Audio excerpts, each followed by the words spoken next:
ألم نشرح لك صدرك ووضعنا عنك وزرك الذي أنقض ظهرك ورفعنا لك ذكرك فإن مع العسر يسرا إن مع العسر يسرا فإذا فرغت فانصب وإلى ربك فارغب.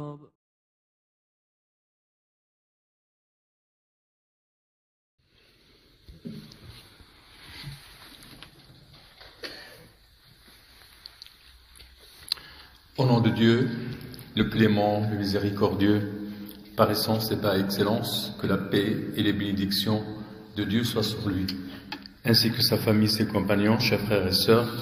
Je vous salue avec le salut de l'islam et le salut de l'islam. Assalamu alaikum wa rahmatullah. Le thème de ce sermon, de ce mois de Rajab, c'est la prière, la définition de la prière et son importance.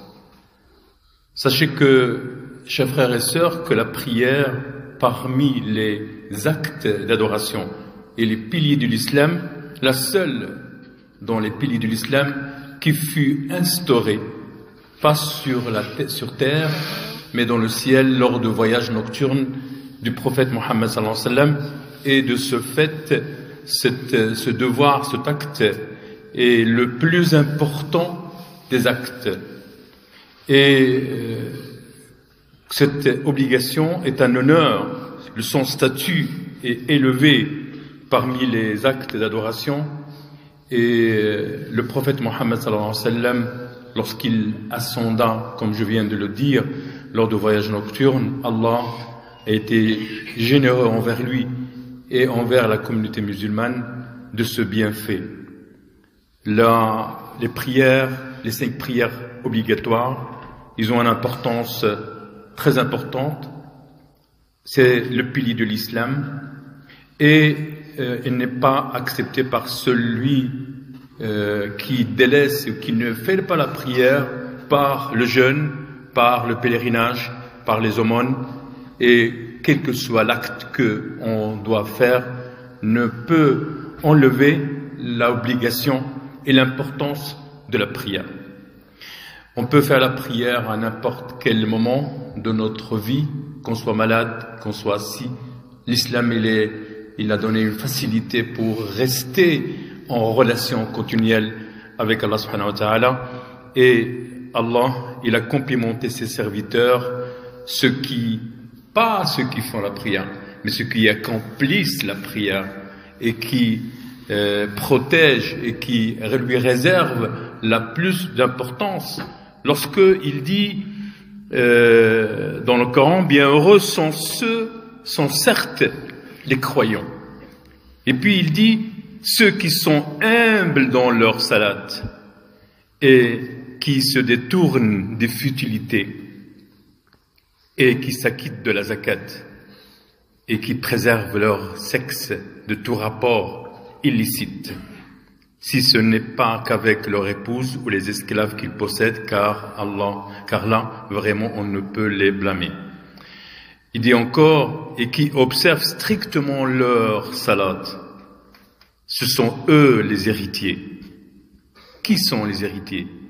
Qui hériteront le paradis pour y demeurer éternellement. Soyez assidus au salat, et surtout la salat médiane, et tenez-vous debout devant Allah avec humilité. Vous avez entendu, chers frères et sœurs, ceux qui sont les héritiers, ce sont ceux qui donnent de l'importance à la prière. Et c'est pas l'importance de la prière en venant faire la prière à la mosquée en commun, mais la conséquence dans notre vie. Notre imam vient de rappeler que la vraie prière, la prière que on a compris et que Allah veut de nous, c'est celle qui nous empêche de toucher à la turpitude, de toucher au haram. On ne peut pas rester seulement à faire la prière gestuellement et on est absent de contexte. C'est pas parce que nous sommes des ma'moums, ceux qui font derrière la prière, derrière l'imam, que je ne suis pas ce que l'imam il dit dans les versets. On peut demander à beaucoup de gens qui sont présents du corps, mais qui sont absents d'esprit du cœur, parce qu'ils n'ont pas suivi la prière. Omar radiyallahu anhu, on va donner des exemples des compagnons du prophète et des gens vertueux. Omar ibn Khattab radiyallahu anhu, il se levait pour faire la prière nocturne, qiyam al-layl. Et puis, il ne se réveille pas tout seul parce qu'il n'est pas égoïste. Qu'est-ce qu'il fait? Il réveille sa famille. Et il leur dit la prière, la prière. Et puis, il lit le verset suivant. Et commande à ta famille la salat. Et fais-la avec persévérance. Nous te demandons point de nourriture. C'est à nous de te nourrir. La bonne faim est réservée à la piété.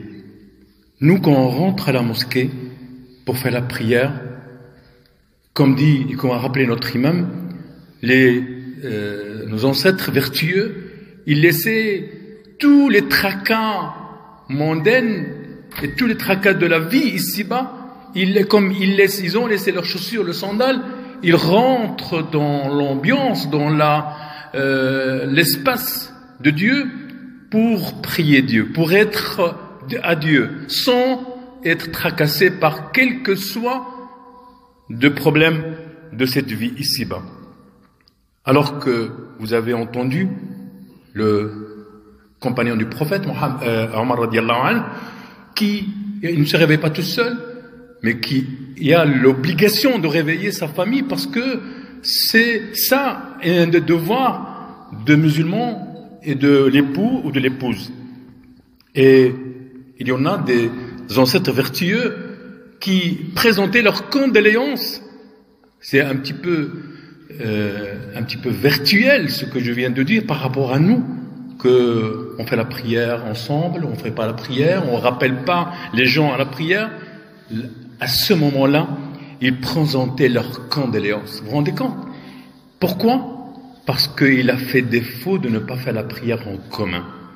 Et Hatib ibn Assam, qui racontait, j'ai raté une fois la prière en commun. Et Abu Ishaq al-Bukhari m'a présenté ses condoléances. Il a dit, c'est le seul qui m'a présenté d'ailleurs ses condoléances, alors que si j'avais perdu un enfant, j'aurais des milliers de condoléances, car le malheur de la religion n'a pas d'importance. Il n'a pas d'importance par rapport au malheur de la vie ici-bas. Alors que l'importance de la religion, elle est de taille.